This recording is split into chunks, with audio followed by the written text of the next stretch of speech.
Bienvenue sur cet espace. C'est le Lab Manpower Group au cœur du Vivatech 6e édition, ici à Paris. Alors, tout au long de leur expérience First, on va vous en parler dans un instant et on va dire de quoi il s'agit.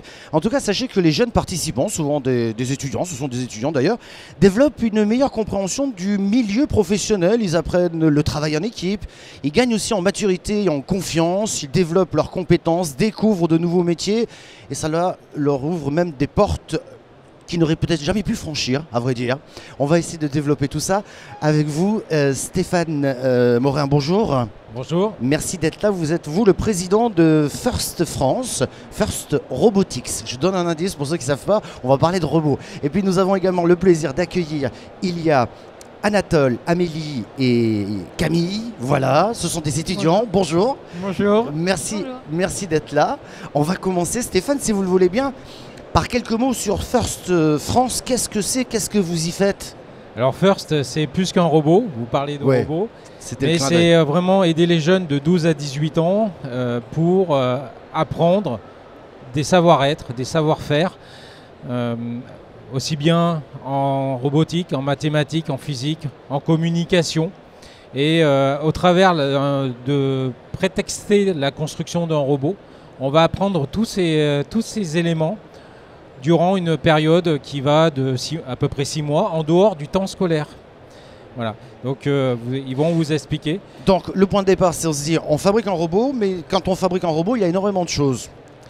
Tout autour, il y a effectivement le robot lui-même, la conception, donc il y a de l'informatique, de l'électronique, de la mécanique. Il y a de la mécanique, il y a de la conception assistée par ordinateur pour designer les pièces, mais il n'y a pas que ça, il y a vraiment, il faut le voir comme étant une micro-entreprise avec le but de construire ce robot. Donc il y a aussi la recherche de partenaires, la communication sur ce qu'on fait. L'ouverture aussi à la communauté, parce que nous sommes une communauté qui existe depuis 30 ans dans le monde et dans 110 pays. Et c'est de l'entraide et de la conduite de projet également durant toute cette activité. Alors on va donner la parole aux étudiants. Ils viennent de Lyon, ils étaient à RoboLyon pour être précis. Je me tourne vers vous, Camille. Vous allez me parler un petit peu de cette expérience, ce que vous y avez fait, ce que vous en avez tiré ou appris. Alors moi je suis toujours à RoboLyon vu que je suis au lycée encore, voilà. Donc qu'est-ce que j'en ai appris? Vraiment plein de choses. Au début je sais que j'avais peur de parler en public, d'être comme ça devant des gens. Et en fin de compte ça m'a vraiment appris à prendre confiance en moi. J'ai appris aussi à reconnaître les mécanismes d'un robot, des différentes composants, etc. Et c'est vraiment génial de pouvoir parler avec des professionnels, des adultes. Et ça nous ouvre tellement de portes en fait. Voilà. Vous allez nous dire les portes qui se sont ouvertes. Moi j'aime beaucoup quand vous me dites j'avais honte de parler en public et aujourd'hui vous êtes devant 6 caméras, un public, c'est quand même incroyable. Mais vous êtes magicien vous chez First, c'est incroyable quoi. Je viens juste de sortir d'une interview où la personne a dit mais non c'est pas possible. Ils sont là pour vous prouver le contraire. Ouais. Et je me tourne de l'autre côté de la table avec Anatole et après je vous donnerai la parole. Amélie, je vais y arriver. Anatole, alors vous, comment ça se passe pour vous? Donc bonjour, moi je suis Anatole, je suis membre de RoboLyon en seconde dans le pôle communication. Donc en communication, on va faire tout ce qui est de la gestion, de l'organisation d'événements internes ou externes à de l'établissement. On va gérer tout ce qui est site internet, réseaux sociaux et newsletter. Et puis il y a aussi un gros volet partenaire, recherche de sponsors parce que ça coûte des sous de partir en compétition. Voilà, qui est dit. Et Amélie, alors vous? Alors bonjour, moi je suis une ancienne, je suis donc maintenant à Bac+3 et je vois tout ce que RoboLyon m'a apporté. Donc là, ils vous ont expliqué tout l'aspect concret parce qu'ils ont bien préparé leur speech. Mais en réalité, il faut vous rendre compte qu'il y a une passion phénoménale derrière parce qu'en fait, ils passent tout leur week-end, tout leur mercredi après-midi et toute leur soirée et pourtant, à aucun moment, pour nous, c'est une contrainte. C'est-à-dire qu'on est motivé, on se dit on a une somme gigantesque dans les 100 000 € à les récupérer chaque année. Et ce que je faisais partie donc de l'équipe communication qui maintenant est représentée par Anatole. Et c'était avec joie qu'on allait voir les partenaires et qu'on se donnait pour leur montrer que notre équipe était professionnelle et que nous pouvions développer une image de marque et développer des contacts avec l'ensemble de la région lyonnaise et l'ensemble des entreprises dans cette région. Je vais vous redonner la parole dans un instant pour voir ce que vous en avez appris, mais là on a déjà un exemple concret puisque vous êtes déjà passé à RoboLyon. Stéphane, est-ce qu'on a une idée, enfin, deux choses d'abord. On a l'impression qu'ils sont très mûrs là, nos étudiants. Ils sont livrés à eux-mêmes, ils sont encadrés, j'imagine, quand même. Ils sont encadrés par des mentors d'entreprise et d'industrie, hein, des mentors comme moi. Moi, je suis pas enseignant, je travaille dans un éditeur informatique. Et voilà, je vais consacrer mon temps pour aider ces jeunes à apporter mes connaissances. Donc, en l'occurrence, des connaissances sur le marketing, sur certaines choses. D'autres, ça va être sur la conception assistée. Et c'est vraiment du coup une relation gagnant-gagnant parce qu'ils nous apprennent des choses, ils nous bousculent aussi en tant qu'adultes hein, et ça nous réconforte aussi et nous réinvente chaque jour. Et puis, mine de rien, c'est aussi, il n'y a pas de notion de hiérarchie. C'est pas parce que j'ai les cheveux gris que je suis plus intelligent qu'eux, au contraire. C'est vraiment beaucoup d'humilité et du co-travail ensemble. Ouais. Je vous ai posé la question dans une autre émission, mais je vous la repose. Dites-moi, ils se trompent quand même? Oui, ils se trompent, et heureusement, parce qu'ils apprennent comme ça en se trompant. Et puis, il y en a un qui a dit un jour, mon expérience est la somme de mes erreurs, et ben voilà, ils commencent à acquérir de l'expérience. Ouais. Camille, hormis le fait que vous ayez pris de la confiance en vous hein, pour pouvoir vous exprimer, j'imagine que la leçon que vous tirez, peut-être vous y êtes encore hein, aujourd'hui, mais ça veut dire que demain, ce sera les métiers de la communication pour vous? C'était une forme de révélation finalement de le faire? Bah oui, un petit peu. En fait, je me suis rendu compte que, au début, avant d'être à RoboLyon, je savais vraiment pas quoi faire. J'étais vraiment totalement perdue. Et en fait, ça marche plus? Ça marche, allez-y, continuez. En participant à RoboLyon, je me suis rendu compte que j'aimais beaucoup parler en public, j'aimais beaucoup écrire. Et donc pourquoi pas des métiers de la communication, mais ça m'a aussi ouvert des portes vers par exemple peut-être les écoles de commerce. Je sais, j'ai toujours un peu le flou, mais j'ai réussi à me trouver des filtres et à être un peu plus précise dans ce que je veux plus tard. Mais concrètement, à RoboLyon, vous vous occupez de la com de ce futur robot, c'est ça? Donc avec tout ce que ça comporte, des relations presse, mais peut-être des contacts avec des partenaires institutionnels, c'est ça en fait? Oui, c'est ça. Et c'est aussi participer à des événements comme aujourd'hui. Voilà, c'est vraiment toujours très stimulant de participer, à la First. Voilà. C'est aussi rencontrer de nouvelles équipes. Oui. Pendant la compétition. Ouais. Et c'était dans une précédente émission, quelqu'un me disait que c'était une grande famille finalement. Parce que vous voyez pratiquement tous les week-ends, c'est ça? Je peux le certifier, RoboLyon c'est plus qu'une équipe, c'est vraiment une famille, on est ensemble à mener un projet commun et au-delà de l'équipe RoboLyon, c'est dans tout le monde entier, il y a plus de 4000 équipes dans le monde entier et quand on se retrouve dans des lieux de compétition et qu'on voit qu'il y a des jeunes comme nous qui ont fait la même chose que nous, qui sont confrontés aux mêmes problèmes que nous et qu'on arrive à faire un robot, à faire une compétition, c'est génial, c'est vraiment génial. Ouais. Là il y a un point intéressant Stéphane, c'est voilà, cette grande famille où ensemble, ils apprennent à travailler ensemble déjà, dans un seul et même objectif. On a parlé de sport il n'y a pas très longtemps ici même, et je trouve qu'il y a un côté un peu compétition saine dans le sens où ensemble on va y aller. La compétition elle est complètement saine. D'ailleurs il y a un terme chez First, c'est la coopétition. C'est-à-dire qu'il y a des équipes qui vont collaborer pendant un match, que vous allez retrouver en opposition sur le match suivant. Mais ils s'entraident. On va donner un exemple. Quand ils sont allés à Chicago cette année, l'équipe de RoboLyon, ils avaient un robot qui était trop lourd. Et c'est les autres équipes qui les ont aidés à alléger le robot. Et les autres équipes, ils n'ont pas attendu de les regarder faire et puis de rigoler derrière. Non, ils ont sorti les outils, ils sont venus les aider. Voilà, et c'est en ça que c'est une vraie famille. Et c'est une vraie famille au long terme, puisque même les alumni, ensuite, ils sont là aujourd'hui, ils se rencontrent aussi à l'international. Et puis nous, on est là aussi pour leur aider à ouvrir des portes. Quelle idée de faire un robot aussi lourd, enfin, franchement. J'aime bien. Fabrication russe. C'est ça. Amélie, justement, alumni, on peut dire ça pour vous? Tout à fait. Voilà. Qu'est-ce qui s'est passé à l'issue de ce cette expérience, on va dire First. Est-ce que ça vous a ouvert des portes? Est-ce que ça vous a permis de mieux vous affirmer dans votre voie professionnelle? Alors, c'est tout à fait ça. Tout d'abord, à l'issue de la terminale, il y a eu Parcoursup, gros moment. Et là, je me suis dit, il faut que je me dépasse. Donc, ça a été très concrètement choisir des écoles auxquelles j'aurais jamais pu prétendre. Finalement, être prise là-bas. Réussir les 2 ans, donc en l'occurrence, c'était de classe préparatoire. Et après, je suis rentrée en école de commerce. Et là, pendant absolument tous mes entretiens, ce dont je parlais, c'était de Robolion, parce que c'est l'expérience la plus professionnalisante que j'ai eue. Et aujourd'hui, je suis en stage en marketing et communication, et c'est également de Robolion dont j'ai parlé pour mes entretiens. Et c'est les savoir-faire que j'ai appris, donc les logiciels, les savoir-être également, travailler en équipe, qui me servent aujourd'hui tous les jours.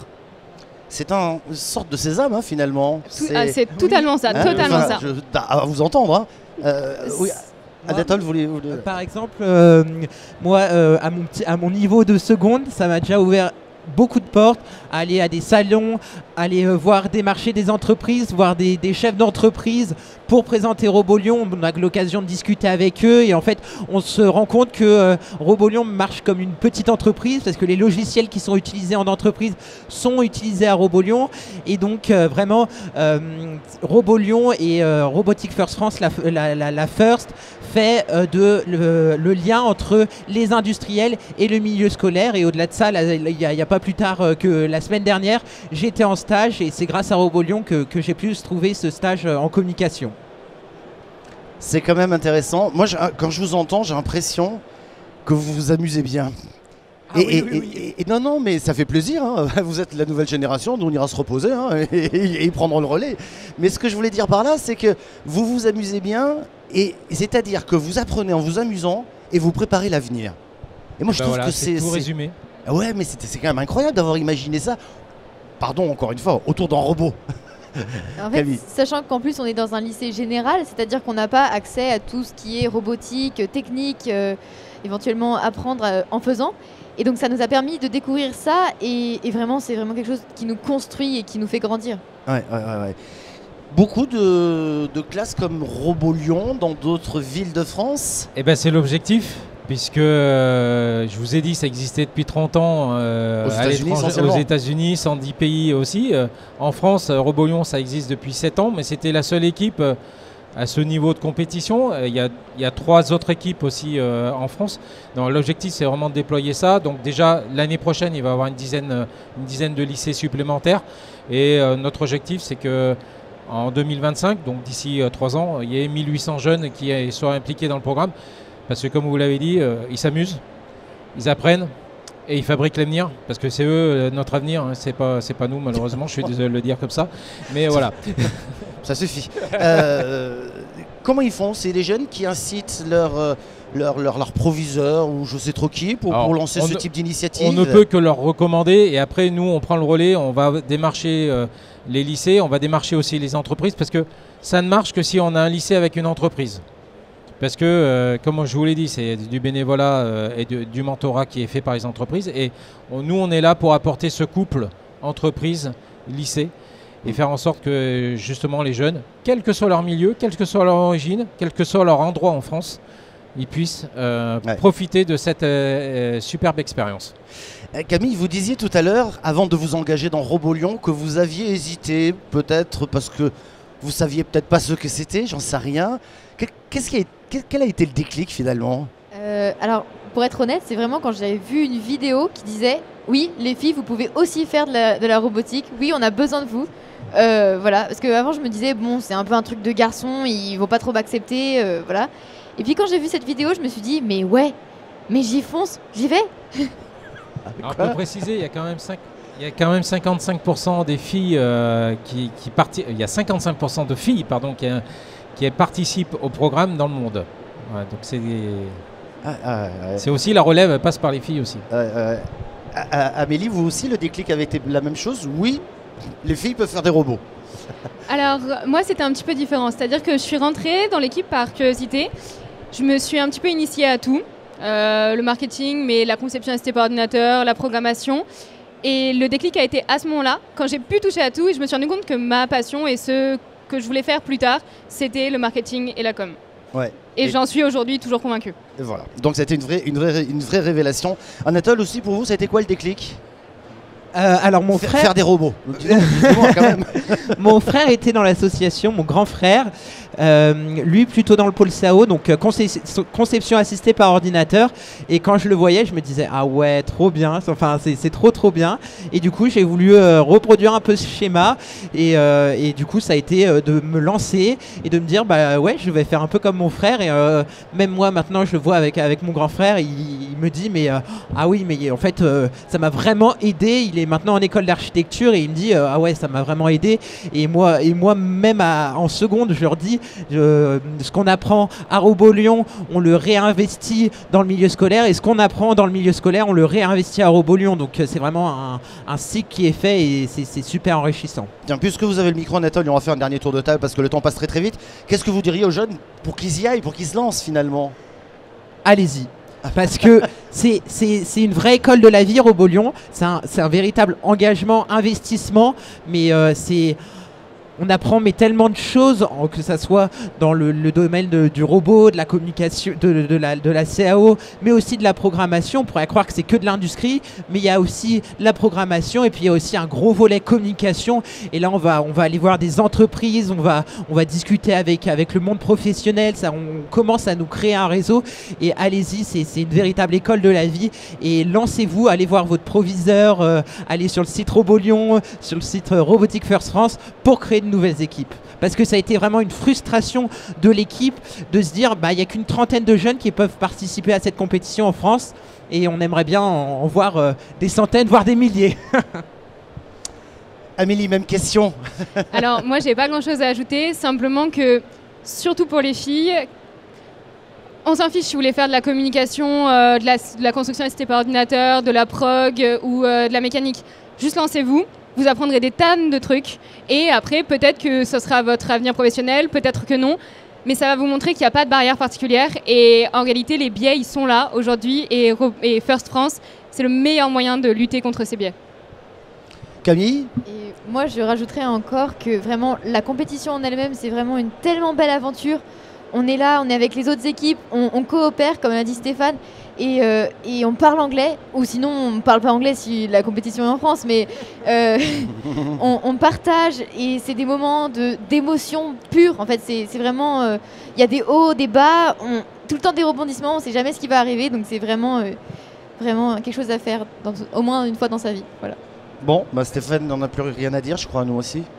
Moi, je vais juste dire, il faut oser briser les plafonds de verre. Il faut oser entreprendre. Ouais. Et c'est la culture de l'échec. Vous échouez, c'est pas grave. Ouais. Et vous ressortez plus fort. Et ça sera effectivement toujours un plus pour votre vie professionnelle que je souhaite des meilleurs en tout cas. Merci beaucoup. Merci d'être venu. Merci beaucoup. Au revoir.